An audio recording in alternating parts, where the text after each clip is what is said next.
දැන් සමාජයෙන් චෝදනාව තියෙන්නේ දරුවෝ දෙමව්පියන්ට සලකන්නේ නැහැ. හරිද? බෞද්ධ සංකල්පයට අනුව දෙමව්පියෝ කියලා කියන්නේ උතුම් දෙන්නෙක්. බ්‍රහ්මාති මාතා පිතරෝ මේ ලෝකේ මැවුම්කාරයෝ දෙන්න තමයි අම්මයි තාත්තයි කියලා කියන්නේ. දැන් ඒතර මේ ලෝකේ මැවුම්කාරයෝ දෙන්න අම්මයි තාත්තයි නා. ඒ මැවුම්කාරයෝ දෙන්න බොහෝම ගෞරවණීය දෙන්නෙක් බවට පත් වෙන්න ඉපේ. එතකොට ඒ අම්මයි තාත්තයි ගෞරවයේ කෙලෙස ගන්න දේවල් කරොත් දරුවෝ සලකන්නේ මහා බ්‍රහ්මයේ හැටියට දෙවියන් හැටියටද? ආන් ඒකයි. දරුවෝ නිකන් දෙමව්පියන් නොසලකා ඉන්නේ නැහැ. දරුවෝ දෙමව්පියන් නොසලකනවා නම් දෙමව්පියෝ තුලත් මොනවාම හරි අරුබුද අවුල් ප්‍රශ්න පටලැවිලි තියෙන්නම ඕනේ. නිස්කාරණේ නොසලකා ඉන්නවනම් එක්කෝයි දරුවන්ගේ මන්ද මානසික ස්වභාවයක් වෙන්න ඕනේ. ගුණවත්ව ගෞරවයෙන් යුක්තව තම චරිතය කෙලෙස ගන්න නැතුව යහපත්ව ඉන්න දෙමව්පියන්ට දරුවෝ අමුතුවෙන් සලකණ්ඩයි කියලා දරුවන්ට නීති දාන්න ඕනේ නැහැ. සලකපල්ලා කියලා කියන්න ඕනේ නැහැ. ඒ දරුවෝ ඒ දෙමව්පියෝ ළඟ වැඳ වැටෙනවා. බුදුරජාන් වහන්සේ ළඟ වැඳ වැටෙනවා වගේ. ධර්මයේ ළඟ වැඳ වැටෙනවා වගේ. ශ්‍රාවක සංඝයා ළඟ වැඳ වැටෙනවා වගේ. ගුණවත් දෙමව්පියන්ගේ පාමුල ගුණවත් දරුවන් වැඳ වැටෙනවා. හැබැයි දෙමව්පියන්ගේ චරිතය තැන රැකගත්තොත් විතරයි. දෙමව්පියන්ගේ තත්ත්වේ රැකගත්තේ නැත්නම් දරුවන්ට අපහාස උපහාස වෙන දේවල් කරොත් මොකද වෙන්නේ? දරුවෝ ඒ දෙමව්පියන්ගේ ප්‍රතික්ෂේප කරනවා. දිනපතා නවතම ධර්මදේශනා ශ්‍රවණය කිරීමට වස්සාන ධර්මදේශනා අපගේ YouTube නාලිකාව දැන්ම subscribe කරන්න. බෙල් අයිකනය ක්ලික් කරන්න.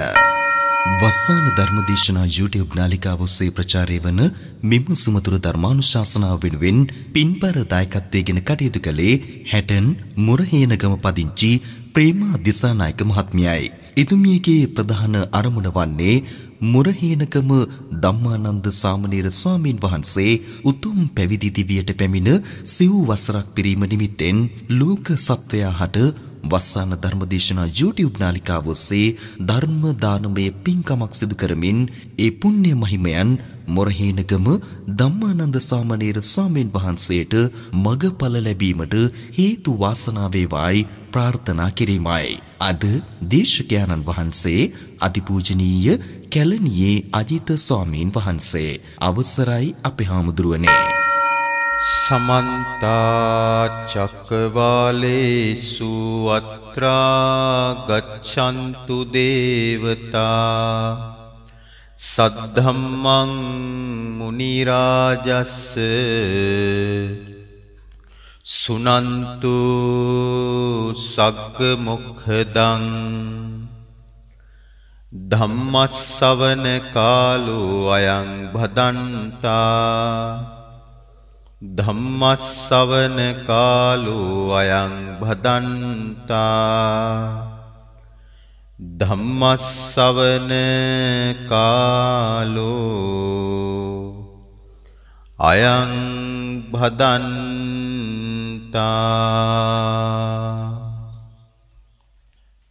නමෝ තස්ස භගවතු අරහතෝ සම්මා සම්බුද්දස්ස නමෝ තස්ස භගවතු අරහතෝ සම්මා සම්බුද්දස්ස නමෝ තස්ස භගවතු අරහතෝ සම්මා සම්බුද්දස්ස. දස ධම්ම සුත්තං භාග්‍යවත් වූ අරහත් වූ සම්මා සම්බුදු රජාණන් වහන්සේට නමස්කාර කරමි. නමස්කාර වේවා. භාග්‍යවත් වූ අරහත් වූ සම්මා සම්බුදු රජාණන් වහන්සේ විසින් දේශනා කොට වදාළ උතුම් ශ්‍රී සද්ධර්මයටද නමස්කාර කරමි. නමස්කාර වේවා.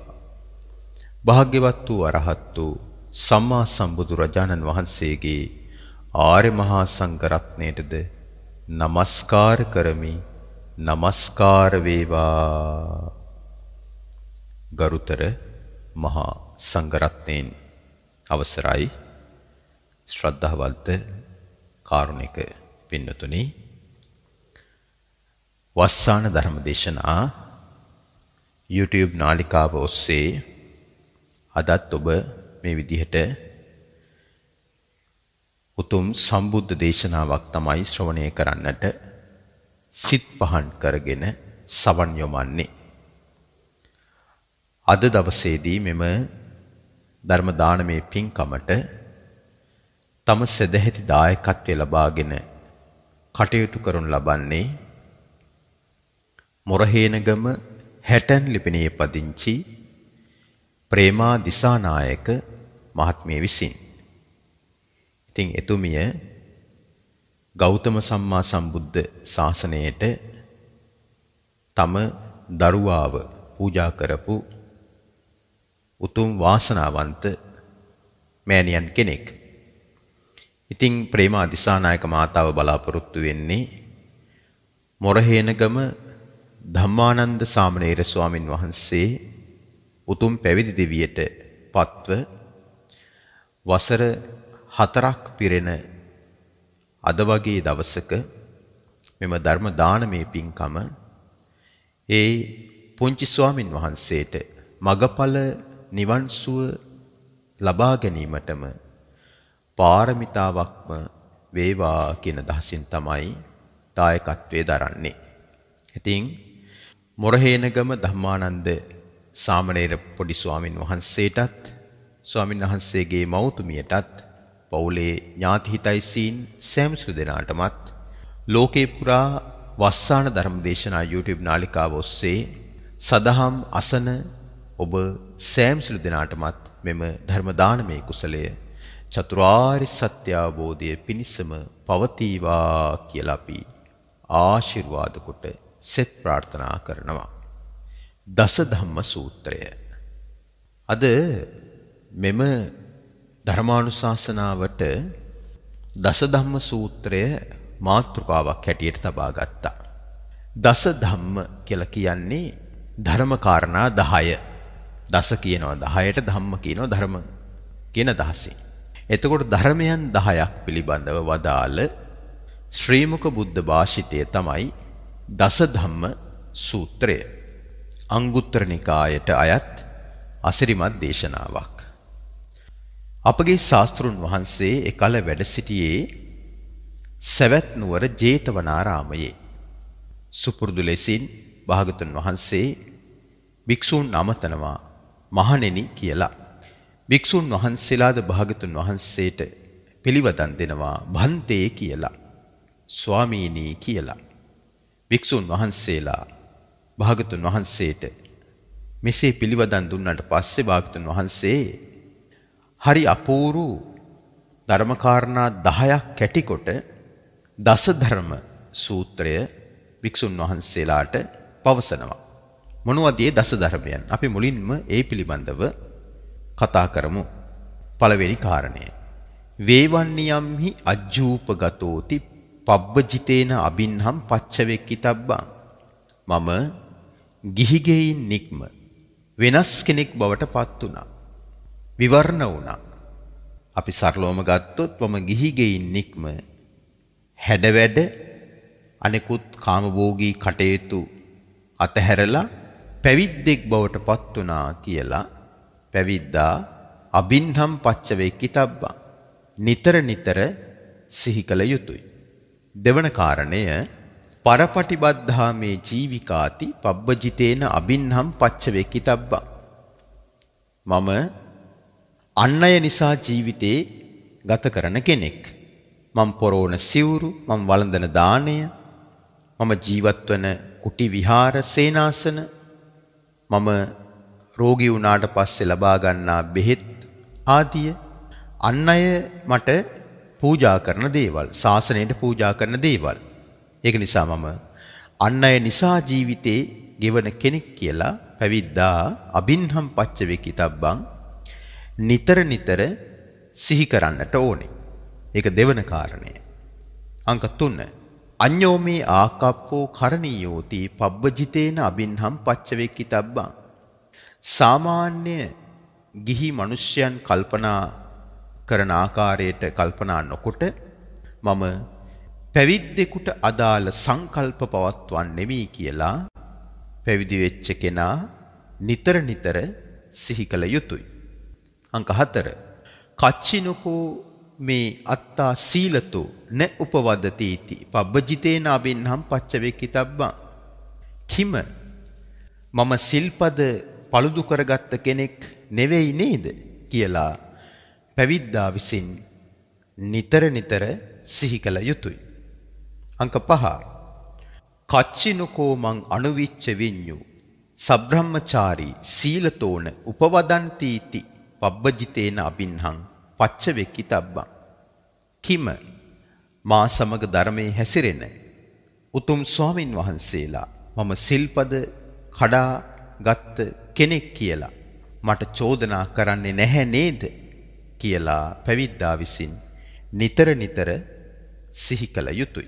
අංක 6 සබ්බේහි මේ පියේහි මනාපේහි නානාභාවෝ විනාභාවෝති පබ්බජිතේන අබින්හම් පච්චවෙක්කි තබ්බං.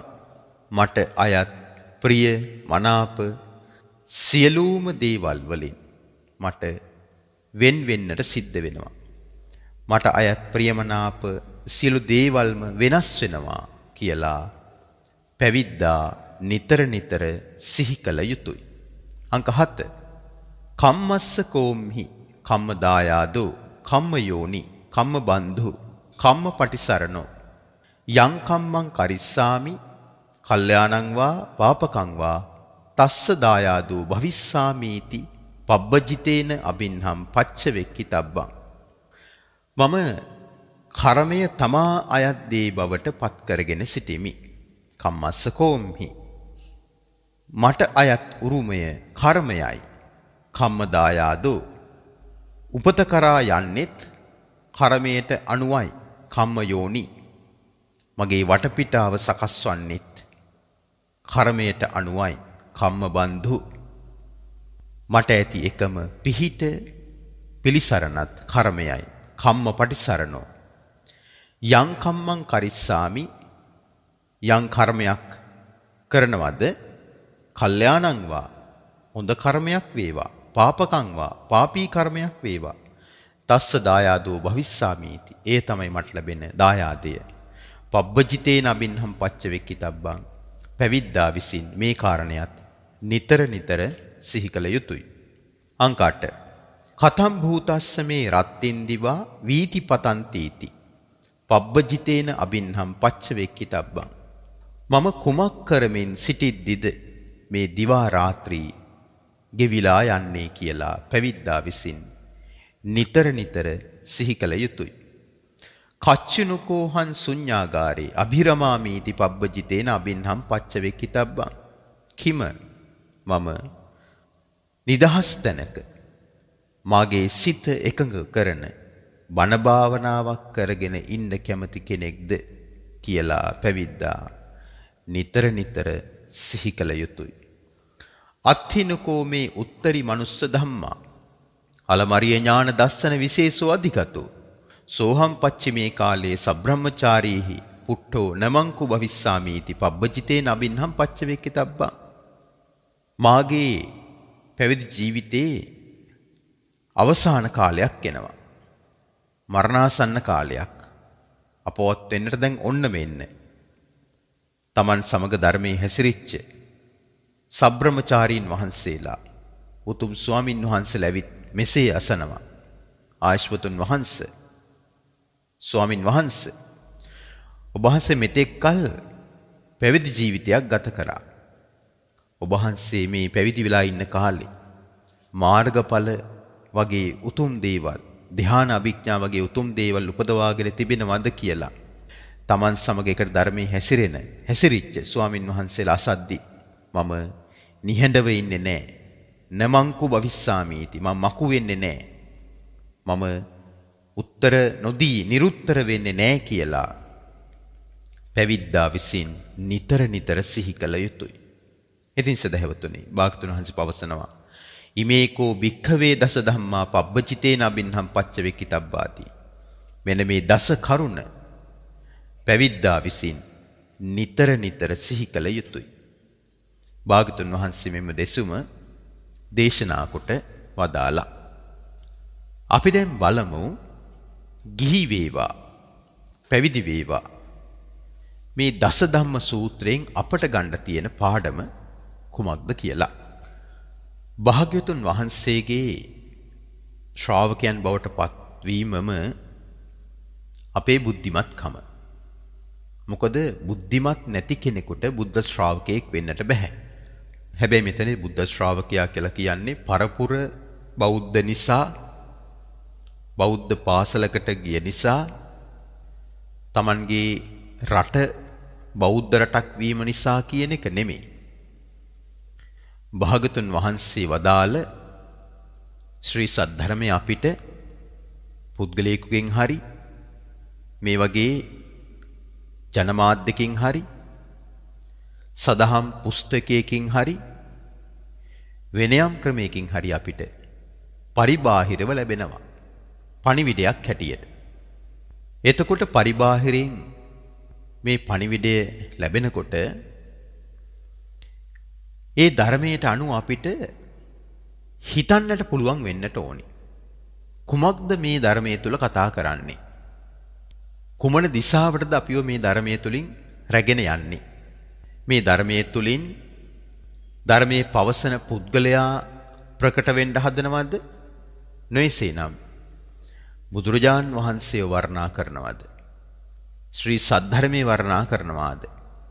සමූහයක් හැටියට සිල් ගුණ දම් පෙරු රහතන් වහන්සේලාව මගපලලාභීන්ව එදා මෙදා තුර ගුණ පුරපු ගුණ පුරන සමස්ත ශ්‍රාවක සංඝරත්නය වර්ණනා කරනවාද? තමන්ව වර්ණනා කර ගැනීම නෙමෙයි. සමස්තයක් හැටියට ශ්‍රාවක සංඝයා වර්ණනා කරනවද කියලා බුද්ධිමත් කෙනා කල්පනා කොට බැලිය යුතුයි. මොකද සම්බුද්ධ දේශනාව තුළ සඳහන් වෙනවා පුද්ගලයෙක් හැටියට අපි හිත පහදව ගන්නට ඕනේ එකම එක්කෙනෙක් ගැනයි. ඒ තමයි භාග්‍යවත් වූ අරහත් වූ සම්මා සම්බුදු රජාණන් වහන්සේ. යම් දෙයක් ගැන අපි හිත පහදවා ගන්නවා නම් ඒ හිත පහදවා ගත යුතු දේ තමයි බුදුරජාණන් වහන්සේ වදාළ උතුම් ශ්‍රී සද්ධර්මය. සමූහයක් ගැන අපි හිත පහදවා ගන්නවා නම් ඒ සමූහය තමයි බුද්ධ ශ්‍රාවක ආර්ය මහා සංඝරත්නය. කිසිම අවස්ථාවක භාගතුන් වහන්සේගේ පිරිනිවන් පෑමෙන් පස්සේ උන්වහන්සේ මගේ පිරිනිවන් පෑමෙන් අනතුරුව අසවල් භික්ෂුවම නායකයා බවට පත් කර ගන්නවා.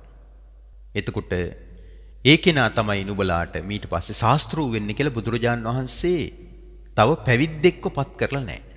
මොකද බුදු කෙනෙකුට වෙන විකල්පයක් ලබා දෙන්න බෑ. මම නැත්තම් මේ පුද්ගලයා ඔබලාට වග කියයි කියලා. මාර්ගය පෙන්නයි කියලා.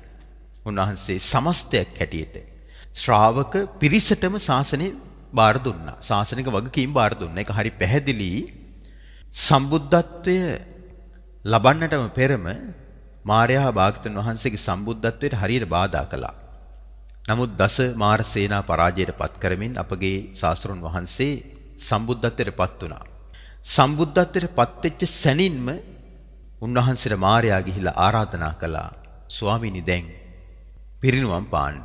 සුගතයන් වහන්සේ දැන් පිරිනුවම් පාන්න. භාගතුන් වහන්සේ පිරිනුවම් පාන්න. ඒතොර භාගතුන් වහන්සේ මාර්යාට පැවසුවා මාර්ය මාගේ ශාසනය ස්ථාපිත නොවන තාක්කල් මම පිරිනුවම් පාන්නේ නැහැ. වරින් වර මේ විදිහට අවස්ථා ගණනාවකදී මාර්යා භාගතුන් වහන්සේට පිරිනිවන් පෑම පිණිස ආරාධනා කළා. භාගතුන් වහන්සේ ආරාධනාව බාරගත්තේ නැහැ. භාගතුන් වහන්සේ පිරිනිවන් පාන දවසේදී භික්ෂුන් අමතන මහණෙනි මාර්යා මට මේ විදිහට පිරිනිවන් පාන ලෙස අවස්ථා කීපයකදී ස්ථාන කීපයකදී ආරාධනා කළා. නමුත් මහණෙනි මම ඒක අවස්ථාවක්වත් බාරගත්තේ නැහැ. නමුත් යම් දවසක මම ආයු සංස්කාර අත්හැරියේ චාපාල චෛත්‍ය ස්ථානයේ අන්න එතනදී මම මාර්යාගේ ආරාධනාව පිළිගත්තා. මම එදා මාර්යාගේ ආරාධනාව පිළිගන්නකොට ශාසනය ස්ථාපිතයි. ශාසනය ස්ථාපිතයි කියලා කියන්නේ මේ ශාසනයට ඇතුළත් වෙලා ඉන්න භික්ෂු භික්ෂුණී උපාසක උපාසිකා. එහෙනම් ඒකත් මතක තියාගන්න. ශාසනයට ඇතුල් වුණා කියලා කියන්නේ මේ සිවුරු දරාගත්ත පිරිස විතරක් කියන එක නෙමෙයි. ශාසනයට ඇතුල් වුණා කියලා කියන්නේ භික්ෂු භික්ෂුණී උපාසක උපාසිකා. උපාසක උපාසිකා කියලා කියන්නේ ගිහි ස්ත්‍රී පුරුෂ පිරිසත් බුද්ධ ශ්‍රාවකයෝ නම් තෙරුවන් සරණ ගිය අය නම් ඒ අයත් මේ ශාසනයට ඇතුල් වෙච්ච අය. මේ ශාසනයට එහෙම ලේසියෙන් ඇතුල් වෙන්න බෑ. ශරීරයකින් ඇතුල් වෙන්න බෑ. මේ ශාසනයට ඇතුල් වෙන්න තියෙන බුද්ධියෙන්මයි ප්‍රඥාවෙන්මයි. මේ ශාසනයේ සිව්වණක් පිරිස ව්‍යක්ත, විනීත, විසරද, බහුශ්‍රුත, ධර්මදර, ධම්මානුධම්ම පටිපන්න, සාමීචි පටිපන්න, අනුධම්මචාරී. ඒ වගේම උපන්නා වූ මිත්‍යා දෘෂ්ටික වාදයන් යටපත් කොට භාගතුන් වහන්සේගේ ධර්මයේම ඉස්මතු නොකරන තාක්කල් උන්වහන්සේ පිරිනිවන් පෑවේ නැහැ. නමුත් යම් දවසක දෙව් මිනිසුන්ගේ යහපත සැපත සැනසීම පිණිස මේ බුද්ධ ශාසනයට ඇතුළත් වෙලා ඉන්න සිව්වණක් පිරිස ව්‍යක්තයිද, විනීතයිද, විසරදයිද, බහුශ්‍රුතයිද, ධර්මදරයිද, ධම්මානුධම්ම පටිපන්නයිද, ධර්මයට අනුව තම ජීවිත ගෙවනවාද, අනුධම්මචාරීද, සාමීචි පටිපන්නයිද, ඒ සිව්වණක් පිරිස මේ ධර්ම මාර්ගයේ තුල ශාසනයේ ඉදිරියට පවත්වාගෙන යන්නට දක්ෂයිද, භාගතුන් වහන්සේගේ ධර්මයේ බබලවන්නට, ඉස්මතු කරන්නට, බෙදා දක්වන්නට දක්ෂයිද, තමනුත් ගුණවත්ව අන් අයවත් ගුණවත් කිරීමේ මාවතට ගන්නට දක්ෂයිද? උන්වහන්සේ එදා තමයි චාපාල චෛත්‍ය ස්ථානයේදී මාර්යාගේ ආරාධනාව පිළි අරගෙන ආයු සංස්කාරات හැරියේ. ඉතින් ආයු සංස්කාර අතහැරලා මාස 3ක් ගිය තැන තමයි උන්වහන්සේ කුසිනාරාවේ උපවර්තන ශාල වනයේදී පිරිනිවන් වැඩියේ. ඉතින් භාගතුන් වහන්සේ මේ ශාසනය අපිට බාර දීලා තියෙනවා. කාටද බාර දීලා තියෙන්නේ? අපිට කියලා කියන්නේ භික්ෂු, භික්ෂුණී, උපාසක, උපාසිකා. අපි සරලව ගත්තොත් ගිහි පැවිදි. එතකොට මේ ගිහි පැවිදි සුසංයෝගයෙන් තමයි මේ ශාසනය ඉදිරියට පවත්වාගෙන යන්නට පුළුවන්කම ලැබෙන්නේ. ඒකාන්තයෙන් ගිහියන්ට ගරහලා පැවිද්දන්ට පවතින්නත් බෑ. පැවිද්දන්ට ගරහලා ගිහියන්ට පවතින්නත් බෑ. ඇයි එහෙම කියන්නේ? ගිහියන්ට ගරහලා පැවිද්දන්ට පවතින්න බෑ කියලා කියන්නේ භාගතුන් වහන්සේගේ ශාසනයට ඇතුල් වෙච්ච ස්වාමින් වහන්සේලා රස්සාවල් කරන අය නෙමෙයි. ඒක රැකියාවක් කරනවා කියලා කියන්නේ කාමභෝගී ජීවිතයක්නේ.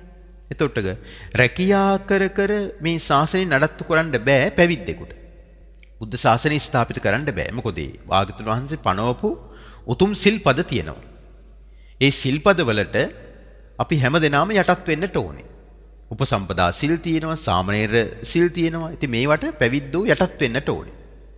ඒ විතරක් නෙමෙයි. ගිහි අයට පනවපු සිල්පද තියෙනවා. 8 සිල් තියෙනවා. ඒ වගේම පන්සිල් තියෙනවා. ඊට අමතරව තවත් සීලේ ප්‍රභේද තියෙනවා.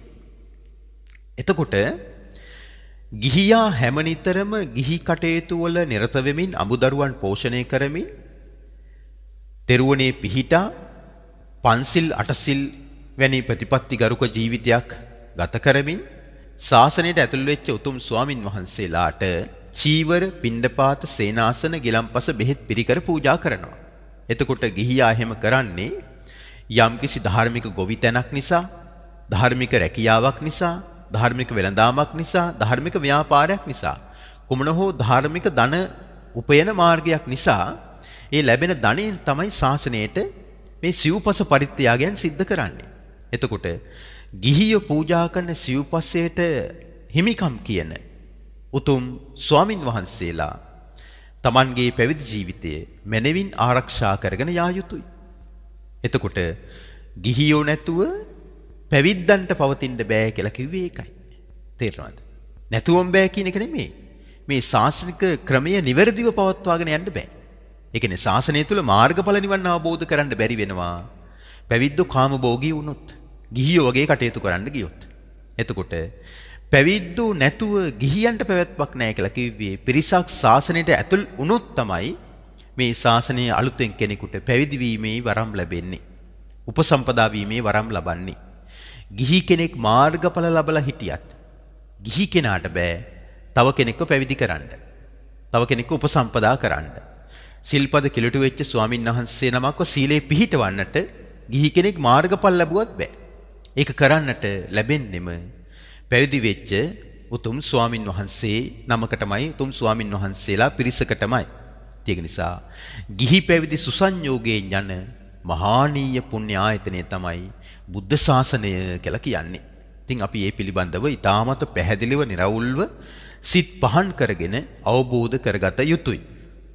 මෙහි සඳහන් කරනවා පැවිද්දා යලි නිතර හිතන්න ඕනේ කියනවා මම දැන් ගිහියෙක් නෙමෙයි, මම පැවිද්දෙක්. පැවිද්දෙක් වුණාට පස්සේ විලාසිතා කරන්න බෑ. ජීවිත කාලයටම ලැබෙන්නේ එකම එක ඇඳුමයි. ඒ ඇඳුමට කොටස් තුනක් අයිති. දෙපට සිවුර, තනිපට සිවුර, අඳනය. එතකොට ගිහි කාලේ අපිට ඇඳුම් ආයිත්තම් ආභරණ ගොඩාක් තිබ්බා නම් පැවිදි වුණාට පස්සේ අපේ ජීවිතය තුන් සිවුරට සීමා වෙනවා. එහෙනම් මම ගිහි ගෙයින්නෙක්ම පැවිද්දෙක් බවට පත් වුණා කියලා පැවිද්දා විසින් නිතර නිතර සිහි කළ යුතුයි.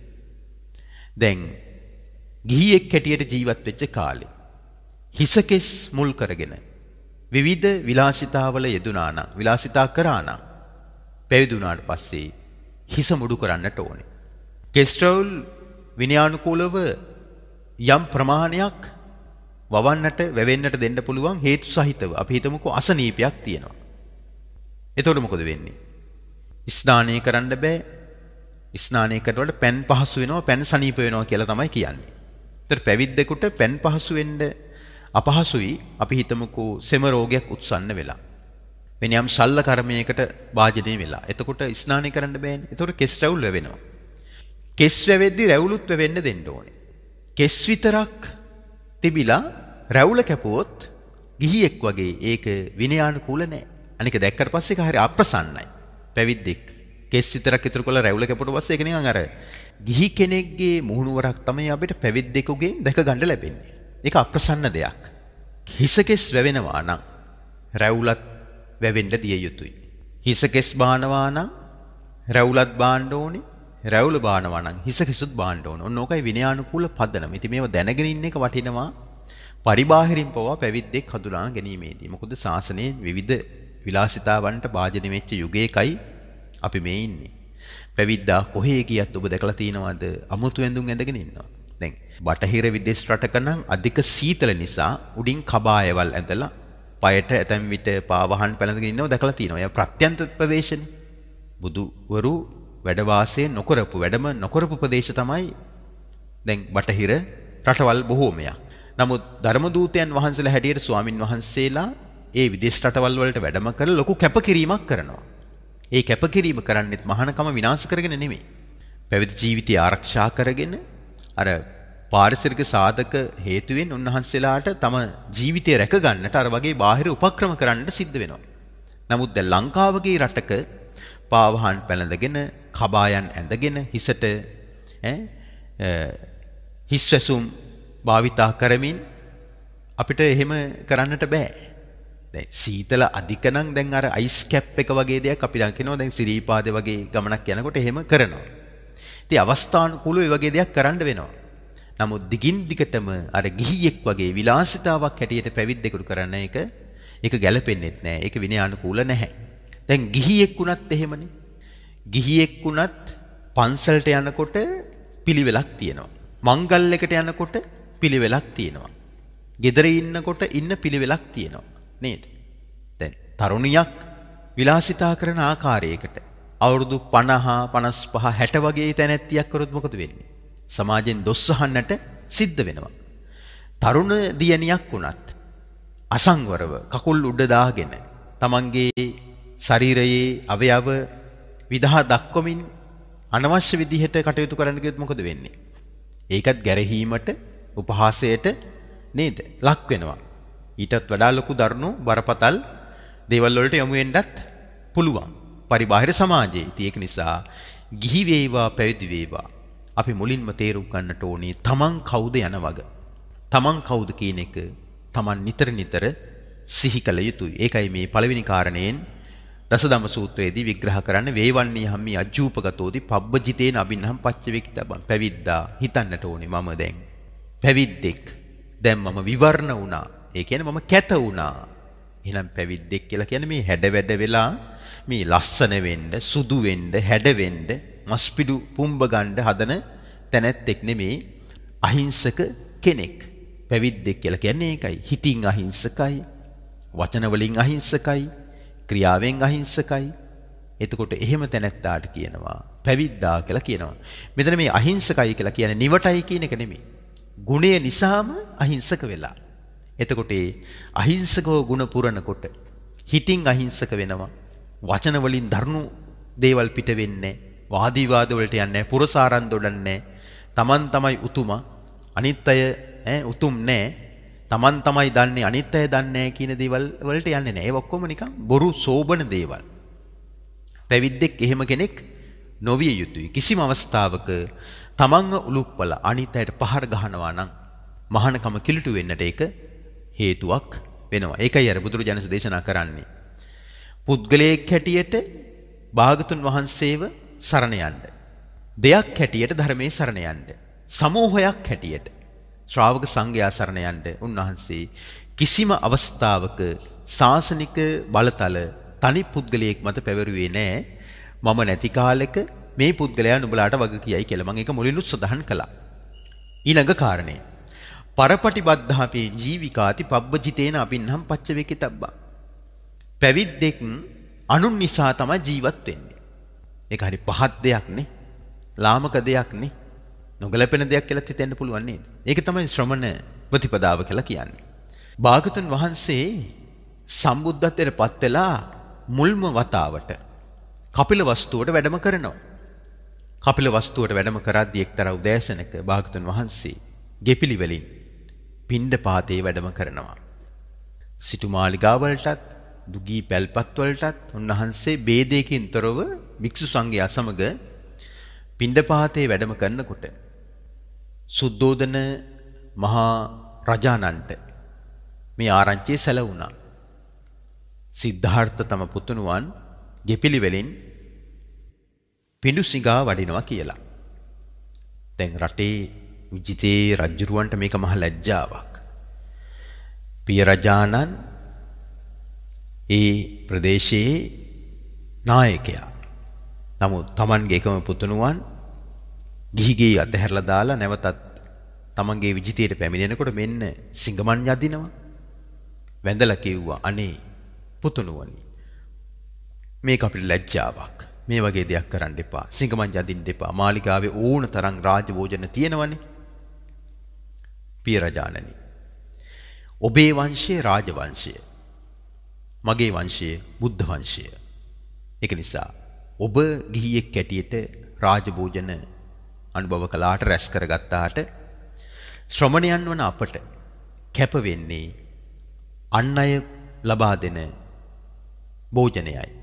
පිණ්ඩපාතයයි. පෙර බුදුවරුත් මේ විදිහටයි පිණ්ඩපාති කරගත්තේ කියලා තම පියාණන්ව අස්වැසිල්ලට පත් කළා. බලන්නකො එතකොට බුදු කෙනෙක් පවා අන් අයගෙන් තමයි යැපිලා තියෙන්නේ. එහෙනම් පැවිද්දෙක් කියලා කියන්නෙම රැකී ආරක්ෂා කරගෙන මිල මුදල් හරි හම්බ කරගෙන කාමභෝගී ජීවිතයක් ගත කරන තැනැත්තෙක් නෙමෙයි. ඒක නිසා අපි මෙන්න මේ කාරණාත් මතක තබා ගත යුතුයි. එතකොට පැවිද්දෙක් කියලා කියන්නෙම අන් අය පූජා කරන සිවුරක් පොරවන, අන් අය පූජා කරන දානේ වළඳන, අන් අය සකස් කරලා දෙන කුටියක විහාරයක සෙනසුනක වැඩ වාසය කරන, අසනීපයක් වුණාට පස්සේ අන් අයගේ පිහිටෙන් උපකාරයෙන්ම නිරෝගී වීමට බෙහෙත් ඖෂධ ලබා ගන්නා උත්තමයාට කියනවා ශ්‍රමණයා පැවිද්දා කියලා කියනවා. ඉතින් ඒක එදා මෙදා තුර ඒ විදිහට සිද්ධ වෙනවා. ඊළඟ කාරණය. අඤ්ඤෝමේ ආකප්පෝ කරණීයෝති පබ්බජිතේන අබින්නම් පච්චවේකිතබ්බං. පැවිද්ද හිතන්න ඕන කියනවා.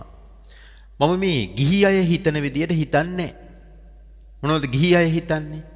කාම සංකල්පනා, ව්‍යාපාද සංකල්පනා, හිංසා සංකල්පනා. ගිහි කෙනා හැම නිතරම හිතන්නේ කොහොමද මගේ බිරිඳව සතුටින් තියන්නේ? කොහොමද මගේ දුවට මම යුතුයකම් ඉෂ්ට කරන්නේ? කොහොමද දුවගේ දෑවැද්ද හොයන්නේ? කොහොමද පුතා උසස් අධ්‍යාපනයට යොමු කරන්නේ? කොහොමද වාහනයක් ගන්නෙ? කොහොමද ගේ හදන්නේ? කොහොමද ඉඩම ගන්නෙ? කොහොමද කියලා ගිහි සංකල්පනා, කාම සංකල්පනා පවත්වනවා ගිහියා විසින්. ඒක වරදක් නෑ. ඒක ගිහියෙක් පවත්වන ගිහි සංකල්පනා නිසා. පැවිද්දෙකුත් ගිහියෙක් වගේ අර කලින් කියන ලද සංකල්ප පවත්වන්න ගියොත් මොකද වෙන්නේ? එතකොට මහානකම තුල හදවතින් ඉන්නට ලැබෙන්නේ නැහැ. මහානකම තුල හදවතින් ඉන්නට නම් පැවිද්දා පැවිදි සංකල්පනා පැවැත්විය යුතුයි. එහෙනම් ගිහියෙක් පවත්වන කාම සංකල්ප වලින් අත් මිදිලා පැවිද්දා නෙක්ඛම්ම සංකල්පනා කළ යුතුයි. නෙක්ඛම්ම සංකල්පනා කියලා කියන්නේ කාමයේ නික්මීමේ සංකල්පනාව. විවේකීව හුදකලාව තමන්ගේ ගුණධර්ම දියුණු කිරීමේ වටිනාකම ගැන කල්පනා කිරීම තමයි නෙක්ඛම්ම සංකල්පනා කියලා කියන්නේ. එතකොට කාමයට අදාළ රූප පස්සේ යන්නේ නැහැ. ශබ්ද පස්සේ යන්නේ නැහැ. ගන්ධ පස්සේ යන්නේ නැහැ. රසයන් පස්සේ යන්නේ නැහැ. පහස පස්සේ යන්නේ නැහැ. කාමයන් පස්සේ දුවන්නේ නැහැ. ධර්මය අවබෝධ කරගන්න තමයි කැප වෙන්නේ. පැවිද්දෙක් මෙන්න මේ ආකාරයට විය යුතුයි කියලයි භාගතුන් වහන්සේ දේශනා කරන්නේ. නිතර නිතර සිහි කරන්න ඕනේ කියනවා. මම පැවිද්දෙක් මට තියෙන පැවිදි ආකල්ප කියලා මේක නිතර නිතර අබින්නම් පච්චවේකිතබන් කියන්නේ ඒකයි. නිතර නිතර සිහි කළ යුතුයි. දැන් ගිහි කෙනෙක් වුණත් හිතන්න එපේ. දැන් ගිහි කෙනෙක් වුණත් හිතන්නට ඕනේ මම ලොකු ළමයි ඉන්න තාත්තා කෙනෙක්. මම ලොකු ළමයි ඉන්න අම්මා කෙනෙක්. හැදෙන වයසේ ළමයි ඉන්න දෙමව්පියෝ අපි ළමයින්ගේ නම කැත වෙන විදිහේ දේවල් කරන්න හොඳ නැහැ. මගේ ළමයින්ගේ නම කැත වෙන තැන් වලට මම යන්න හොඳ නැහැ. මගේ ළමයින්ගේ නම කැත වෙන පුද්ගලයෝ මං ආශ්‍රය කරන්න හොඳ නැහැ. මගේ ළමයින්ගේ නම කැත වෙන දෙයක් මම කරන්න හොඳ නැහැ කියලා ගිහියෙක් පවා හිතනවා නම් ඒ ගිහියා වැදගත් කෙනෙක් බවට පත් වෙනව නේද? නමුත් දැන් සමාජෙන් චෝදනාව තියෙන්නේ දරුවෝ දෙමව්පියන්ට සලකන්නේ නැහැ. හරිද? බෞද්ධ සංකල්පයට අනුව දෙමව්පියෝ කියලා කියන්නේ උතුම් දෙන්නෙක්. බ්‍රහ්මාති මාතා පිතරෝ මේ ලෝකේ මැවුම්කාරයෝ දෙන්න තමයි අම්මයි තාත්තයි කියලා කියන්නේ. දැන් ඒතර මේ ලෝකේ මැවුම්කාරයෝ දෙන්න අම්මයි තාත්තයි නා. ඒ මැවුම්කාරයෝ දෙන්න බොහෝම ගෞරවණීය දෙන්නෙක් බවට පත් වෙන්න ඉපේ. එතකොට ඒ අම්මයි තාත්තයි ගෞරවයේ කෙලෙස ගන්න දේවල් කරොත් දරුවෝ සලකන්නේ මහා බ්‍රහ්මයේ හැටියට දෙවියන් හැටියටද? ආන් ඒකයි. දරුවෝ නිකන් දෙමව්පියන් නොසලකා ඉන්නේ නැහැ. දරුවෝ දෙමව්පියන් නොසලකනවා නම් දෙමව්පියෝ තුලත් මොනවාම හරි අරුබුද අවුල් ප්‍රශ්න පටලැවිලි තියෙන්නම ඕනේ. නිස්කාරණේ නොසලකා ඉන්නවනම් එක්කෝයි දරුවන්ගේ මන්ද මානසික ස්වභාවයක් වෙන්න ඕනේ. ගුණවත්ව ගෞරවයෙන් යුක්තව තම චරිතය කෙලෙස ගන්න නැතුව යහපත්ව ඉන්න දෙමව්පියන්ට දරුවෝ අමුතුවෙන් සලකණ්ඩයි කියලා දරුවන්ට නීති දාන්න ඕනේ. සලකපල්ලා කියලා කියන්න ඕනේ. ඒ දරුවෝ ඒ දෙමව්පියෝ ළඟ වැඳ වැටෙනවා. බුදුරජාන් වහන්සේ ළඟ වැඳ වැටෙනවා වගේ. ධර්මයේ ළඟ වැඳ වැටෙනවා වගේ. ශ්‍රාවක සංඝයා ළඟ වැඳ වැටෙනවා වගේ. ගුණවත් දෙමව්පියන්ගේ පාමුල ගුණවත් දරුවන් වැඳ වැටෙනවා. හැබැයි දෙමව්පියන්ගේ චරිතය තැන රැකගත්තොත් විතරයි. දෙමව්පියන්ගේ තත්ත්වේ රැකගත්තේ නැත්නම් දරුවන්ට අපහාස උපහාස වෙන දේවල් කරොත් මොකද වෙන්නේ? දරුවෝ ඒ දෙමව්පියන්ව ප්‍රතික්ෂේප කරනවා. ඉතින් මේ කාරණයක් මතක තියාගන්නට ඕනේ. ඒක නිසා පැවිද්දා හැම නිතරම මෛත්‍රී සිතිවිලි පවත්වන කෙනෙක් බවට පත් වෙන්න ඕනේ. ද්වේෂය, වෛරය එකට එක කිරීම, පරිගැනීම වගේ දේවල් වලට යන්න හොඳ නැහැ. පැවිද්දා හැම නිතරම මෛත්‍රියෙන්, කරුණාවෙන්, මෘදුතාවෙන්, උපේක්ෂාවෙන් යුක්තව කටයුතු කරන්න ඕනේ. ද්වේෂයට පැවිද්දෙකුගේ හිතේ ඉඩක් නැහැ. මෙත් සිත තියෙන්නේ. අන් අය නැසේවා වෙනසේවා කියන සිතිවිල්ලක් නැහැ. නිදුක් වෙත්වා, නිරෝගී වෙත්වා, සුවපත් වෙත්වා කියන කාරුණික සිතිවිලි තියෙන්නේ. පැවිද්දා තව කෙනෙක්ගේ දියුණුවට ඉරිසියා කරන්නෙත් නැහැ. ඉරිසියාව කියන එක පැවිද්දන්ටත් මේ යුගයේ තුල අංක එකටම තියෙන කාරණයක්. ඒක නිසා පැවිද්දෝ අන් පැවිද්දන්ටවත් ගිහියන්ටවත් කිසිම ආකාරයකින් ඊර්ෂ්‍යා නොකළ යුතුයි. එහෙම නැත්නම් පැවිදි ආකල්ප පවත්වාගෙන යන්නට බැරි වෙනවා. ඒ වගේම පැවිද්දා මේ සමාජයේ, රටේ, ලෝකයේ තියෙන දේවල් හැම එකකටම මැදිහත් වෙලා නායකයෙක් වෙන්න යන්න හොඳ නැහැ. පැවිද්දා මේ ලෝක ධර්මතාවයේ තේරුම් අරගෙන මධ්‍යස්ත වෙන්නට ඕනේ. ඒකට උපේක්ෂා භාවනාව වඩන්නට ඕනේ. පැවිද්දා උපේක්ෂාවෙන් ලෝකයේ දිහා බැලුවොත් හොඳ කරන අය වගේම නොහොඳ කරන අය ගැනත් මධ්‍යස්ත වෙනවා. ගොඩගණ්ඩ අවවාද කරනවා, අනුශාසනා කරනවා. ගොඩගණ්ඩ බැරි නම් සාප කරන්නේ නැහැ. මධ්‍යස්ත වෙලා ලෝක ස්වභාවයේනේ. බුදුරජාණන් වහන්සේත් මේ විදිහට මධ්‍යස්ත වුණානේ. භාගතුන් වහන්සේගේ දේශනාවක් තියෙනවා කේසී කියලා. ඒ කේසි සූත්‍රයේ තියෙනවා අශ්වයන් দমনය කරන කෙනෙක් භාගතුන් වහන්සේ ළඟට ඇවිල්ලා පිළිසඳරක දෙබසක යෙදෙනකොට භාගතුන් වහන්සේ අහනවා කේසි ඔබ කොහොමද අශ්වයන් দমনය කරන්නේ? ඔබට අස ධම්මසාරථී කියලා මේ සමාජයේ මිනිස්සු කියන්නේ. කොහොමද ඔබ අස ධම්මසාරථී බවට පත් වුනේ? ස්වාමීනි මම අශ්වයන්ව හොඳිනුත් හික්මවනවා. ඇතැම් අශ්වයන්ව මම සැරපොරස විදිහටත් හික්මවනවා. ඇතැම් අශ්වයන්ව හොඳින් නරකින් දෙකෙන්ම හික්මවනවා. ස්වාමීනි ඇතැම් අශ්වයන්ව හොඳින් හික්මවන්නත් බෑ. සැර කරලා හික්මවන්නත් බෑ. හොඳින් නරකින් දෙකෙන්ම හික්මවන්න බෑ. එහෙම නැති එවුන්ව මම මරලා දානවා ස්වාමීනි කියලා කිව්වා. එතකොට කේසී අහනවා භාග්‍යතුන් වහන්සේ ඔබ වහන්සේව හඳුන්වන්නේ පුරිස ධම්මසාරති කියලා. ඔබ වහන්සේ කොහොමද පුරුෂයන් দমনය කරන්නේ? කේසී ඔබ দমনය කරන විදිහටමයි. හොඳින් দমনය කරනවා, නරකින් দমনය කරනවා. හොඳින් නරකින් දෙකෙන්ම দমনය කරනවා. එහෙම නැති අයව මරලා දානවා. ස්වාමීනි මං අහලා තියෙන්නේ බුදුවරු තව කෙනෙක්ව නසන්නේ නැහැ කියලානේ. කේසී හොඳින් দমনය කරනවා කියලා කියන්නේ කුසල් ගැන පින් ගැන කියනකොට සත්වයන් ධර්මයේ වෙත පැමිණෙනවා. නරකින් দমনය කරනවා කියලා කියන්නේ අපායේ විස්තර කියනවා. පව්කම් වල ආදීනව කියනවා. එතකොටත් ඇතැම් අය দমনය වෙනවා. ඇතැම් අයට කුසල් අකුසල් පින්පව් යහපත අයහපත දෙක ගැනම කියනකොට দমনය වෙනවා. ඒ කිසිවකට අවධානය දෙන්නේ නැති, සිහිය පිහිටව ගන්න නැති පුද්ගලයන්ව මං හිතින් අතහැරලා දානවා. ඒ අයට මං අවවාද කරන්නේ නැහැ. දැක්කද? ඒක නිසා අපි හොඳින් මතක තියාගන්නට ඕනේ.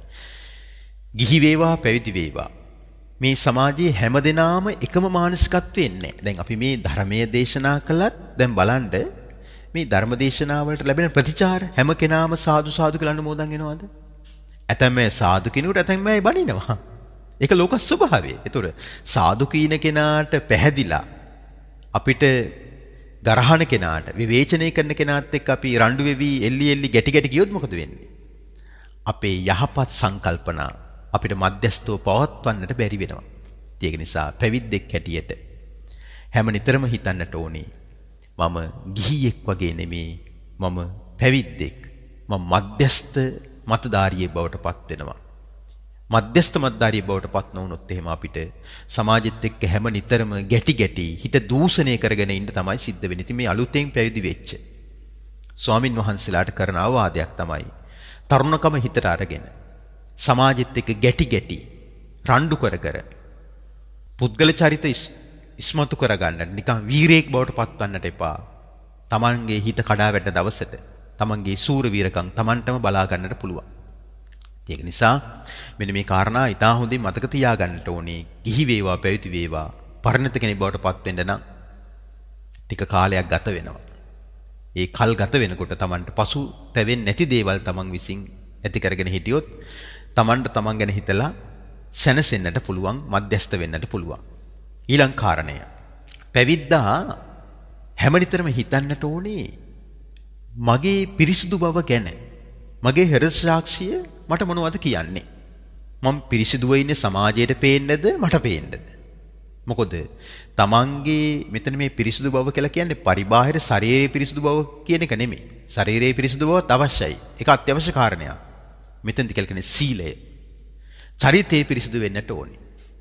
තමන් චරිතය කිලුටු කරගත්තේ නැති කෙනෙක් කියලා තමන්ගේ හිතින් තමන්ට දෙන්න පුළුවන් ද සහතිකයක්? තමන්ට තමන් ගැන සහතිකයක් දෙන්න පුළුවන් ද? ලෝකෙට නෙමෙයි. මම ක්‍රියාවෙන් නිවැරදි කෙනෙක්, මම හොඳ වචන හසුරුවන කෙනෙක් කියලා තමන්ට තමා ගැන ප්‍රමිතියක් තිබෙනවාද? තමන්ට තමා ගැන සහතික කරන්න පුළුවන්ද? තමන්ට තමන් ගැන සහතික කරන්න පුළුවන් නම් මම ක්‍රියාවෙන් හෝ වදනින් සිල්පද කඩාගෙන නැහැ කියලා ඔන්න තමන්ට තමන් ගැන සැනසෙන්න පුළුවන්. පැවිද්දා අන්න එහෙම කෙනෙක් වෙන්න ඕන කියනවා. සිල්පද කඩාගත්තේ නැති කෙනෙක් නේද කියලා නිතර නිතර හිතන්න කියනවා. සීලයක් තුල ඉන්න කෙනෙක් නේද කියලා නිතර නිතර හිතන්න කියනවා. එතකොට පැවිදි ජීවිතේ සතුට ආරක්ෂා වෙනවා. ගිහි කෙනෙකුට උනත් එහෙමනේ. තමන් ආරක්ෂා කරන පන්සිල් වේවා අටසිල් වේවා ඊටමත් මොහොතින් ආරක්ෂා වෙනවා නම් තමන්ට කොච්චර සැනසීමක්ද? ඒ නිසා මේ කාරණෙත් මතක තියාගන්නට ඕන. ඊළඟ කාරණය තමන් වටා ඉන්න පිරිස තමන් සිල්වතෙක් ගුණවතෙක් කියලා පිළිගන්නවද? එහෙම නැත්නම් තමන් සිල්පද කඩාගත්ත කෙනෙක් කියලා වටපිටාවෙන් තියෙන්නේ දෝෂාරෝපණ චෝදනාද කියන එකත් පැවිද්දා නිතර නිතර සිහි කරන්න ඕනේ. අපි හිතුවට අපි ගැන අන් අය දන්නේ නැහැ කියලා නෑ. අපි ගැන අන් අය දන්නවා. අපි හිතුවට අපිව අන් අයට පේන්නේ නැහැ කියලා නෑ. අපිව අන් අයට පෙනෙනවා. ඒක නිසා හැම විටම ගිහි වේවා පැවිදි වේවා අපි කටයුතු කිරීමේදී බාහිර ලෝකයාට අපේ ක්‍රියාවන් පෙනෙනවා.